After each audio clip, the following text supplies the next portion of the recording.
Left behind, Miss Carter stood at the front of her fifth-grade classroom, her fingers gripping the attendance sheet a little too tightly.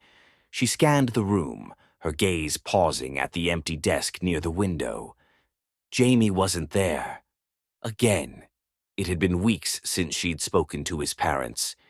They knew he was struggling. They knew he couldn't keep up with the rest of the class, no matter how many extra hours she spent working with him.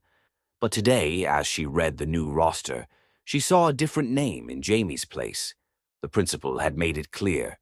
Jamie will be transferred to a specialized program, Mr. Delaney had told her in his usual clipped tone. It's for the best. He's too far behind to keep up here. Miss Carter knew what that meant. They had given up on him. Jamie had a learning disability that made reading difficult. While the rest of the class had moved on to complex sentences and book reports, he was still struggling with basic phonics. But what people didn't see was how hard he worked, how his eyes lit up when he finally sounded out a difficult word, how he stayed after school, determined to catch up, despite the odds stacked against him. She felt sick. Had she failed him? Had they all? At lunchtime, she sat alone in the teacher's lounge, staring at her untouched sandwich.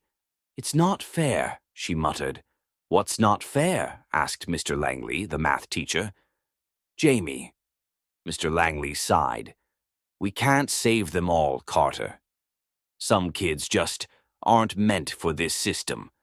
Ms. Carter clenched her fists. That was exactly the problem. The system had decided Jamie wasn't worth the effort. But what if they were wrong? She grabbed her phone and typed out a message to Jamie's mother. "Can I visit Jamie?" "I'd like to help." The reply came almost instantly. "Please. He thinks he's been forgotten." Ms. Carter exhaled. Maybe she couldn't change the system, but she could make sure Jamie knew that someone still believed in him, and that mattered.